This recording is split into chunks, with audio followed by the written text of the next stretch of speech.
Hi everybody. This is one of those days that would make you smile. The sun is just beautiful out today, and I figured this is a good time for me to go to the grocery. I've got a few little items I need. And since I had to wash my face, comb my hair, put on some lipstick and a clean shirt, I might as well just do a little video before I leave. I think you're going to like this one. It has nothing to do with food, nothing to do with my collections, just a good human interest story. It's like they say, if you aren't willing to tell stories about yourself, you needn't be a storyteller. So this is a story about me. It goes back several years. It was back when I had my pretty white Buick LeSabre, and it was probably my favorite car of all time. I'd owned 4 or 5 other cars, but this was my favorite. It had the sedan seat, goes all the way across, you know. They don't make those anymore. Where you can slide across the seat in an emergency instead of having to climb over the gear shifts. So, I had just moved back from Tennessee to Kentucky, and I have a good friend who lived in my hometown. She owned a decorator gift shop. Oh, it was a nice one. I couldn't go in that shop without walking out with something in my hand. I loved everything she carried in her shop. So, one day the phone rang and it was her. She said, "I'm going to High Point, North Carolina to the furniture market. Would you like to go with me?" Well, have you ever seen anybody try to pull their tongue out of their throat? Yeah, I thought I was going to swallow my tongue. Most people like Disney World. Me, nah, you can have Disney World. I'll take the furniture market at North Carolina. They have a showing twice a year, and thousands and thousands of retail owners go to this show. They do their buying there.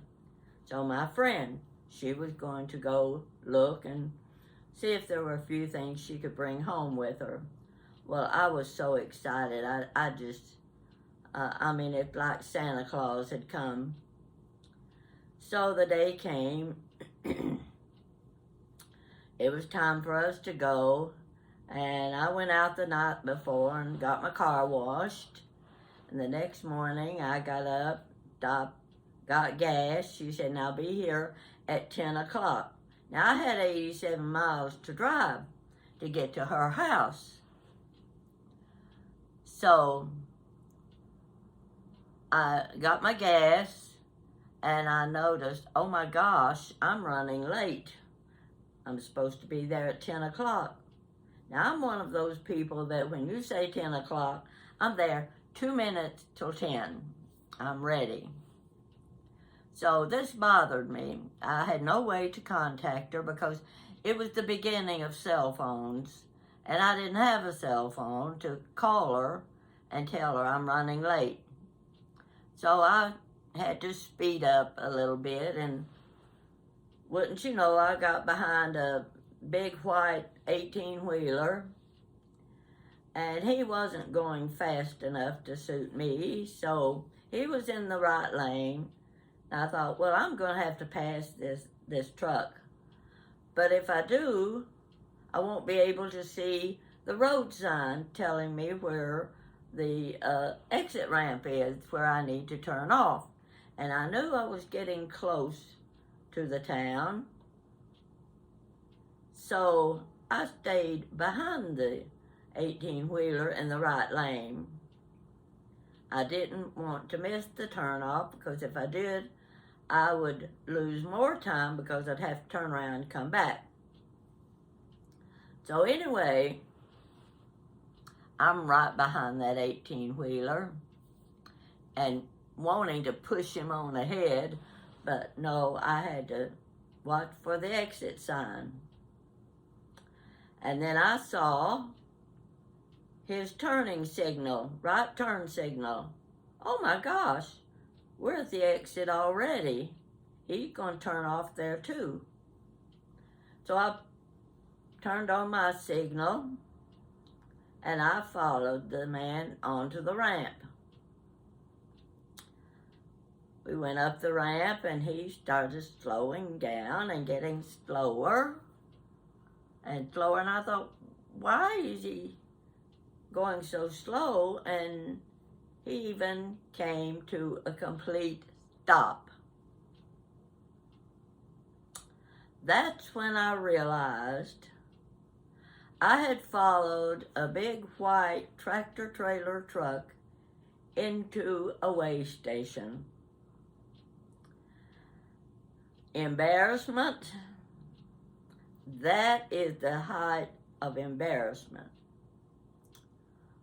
I couldn't get out. It's one lane. In case you don't know this, I'm warning you. You've got one lane. There's a curb on the right and a curb on the left. And you have to stay between them. Well, I wasn't going anywhere until he moved. And he wasn't moving. I looked ahead of me. And you know those big mirrors they have on the driver's side of those trucks? Great big ones. You can see their head from here to here. That's what I saw. Big blue eyes. A grin from ear to ear. I could count every tooth in that man's head. And he was good looking. Why did he have to be good looking? I was so embarrassed. How would I get out? Lord, please do something. Get me out of this mess. I think the Lord was busy that day. He wasn't listening to me. My predicament was a minor situation. He didn't need to be bothered. I could handle it myself. So I was looking to the right, looking to the left, looking down at the floor. But I wouldn't dare look in that side view mirror on that truck, because what I would see was a mouthful of pearly white teeth. I could count them all. Well, I was starting to get a little bit nervous. This was taking longer than I expected. I happened to look into my rearview mirror. Yes. Behind me pulled in another big white 18-wheeler right on my rear bumper. And I could see the hood of that truck shaking. That man was laughing so hard. I sat there, I patted the steering wheel.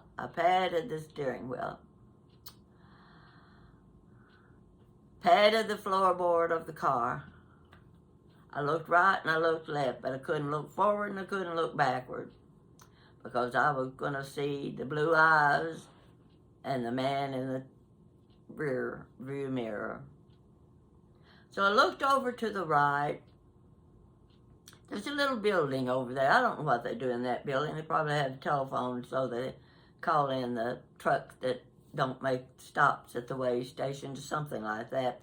Anyway, the door opened. A young man walks out with a ball cap on his head. He takes that ball cap off and he's looking my direction, scratches his head and keeps looking. And he starts grinning. Yes, did he start grinning. What now? All right, I went, and he smiled real big and gave me a wave. Waved his hat, put his hat back on his head. Well, I'm still saying, Lord, get me out of here. The Lord didn't answer. All right. I just stared down at the steering wheel, and then suddenly I realized the truck in front of me started to move. It moved. It inched. Little at a time, and I think, oh heavens, oh, he's going to move. He's going to let me get by him. He moved up far enough over to the right that I was able to pass him. Now, I passed him like I was on a NASCAR racetrack. All he saw was a puff of dust going by his truck, and I didn't dare look up at that big mirror and see those pearly white teeth looking down at me. I moved on up ahead, and it was just a short distance till I came to the exit ramp. I looked back. I didn't see the truck. He didn't have time to catch up with me. So I took the exit ramp, and I drove about 5 miles out in the country to my friend's house. Looking over my shoulder all the way for fear that white truck in front was following me. Now, why would he be following me? Except to see if I was going to pull into another way station. So when I got to my friend's house, I had to tell her the story. Well, you know what that brought on. She called her husband out. She said, "You've got to hear Pat's story."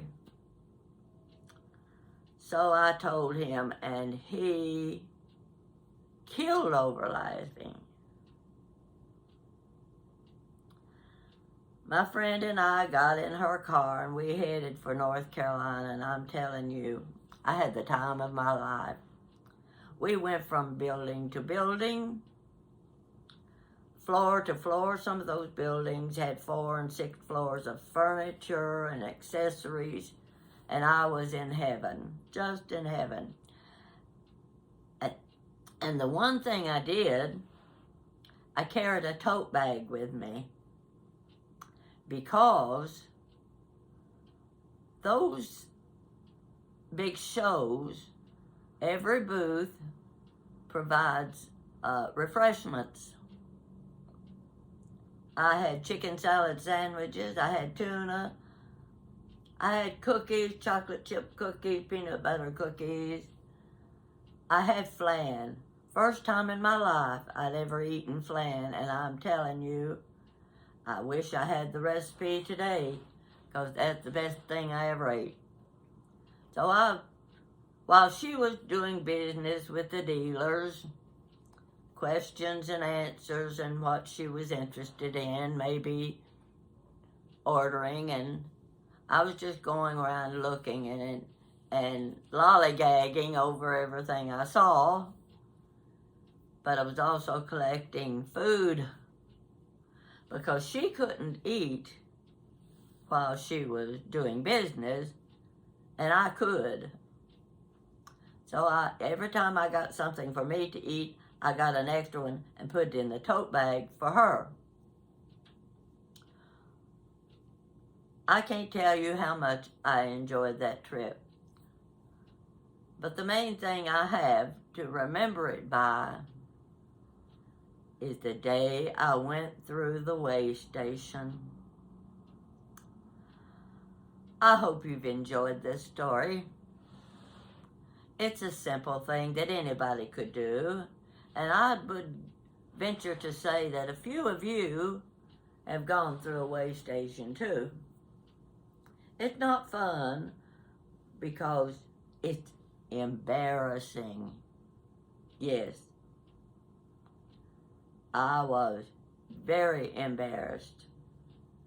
And I figured every time I saw a big white 18-wheeler, he was looking down at my pretty white Buick LeSabre and say, there goes that gray-haired lady that went through the way station. So I hope you've enjoyed this story. And I've got more. I'll be coming back every few days to tell you another story. I'm going to try to stay out of the kitchen. I'm not real good in the kitchen. My kitchen's too small anyway. And I can't cook and talk and chop and mix things together all at the same time. Something's going to go wrong, that's for sure. So I won't be in the kitchen too much unless it's something special. You just stick with me and we'll see what comes next. And thank you very much for watching me. And you can also be one of those that tells people about the lady who went through the way station. Bye-bye.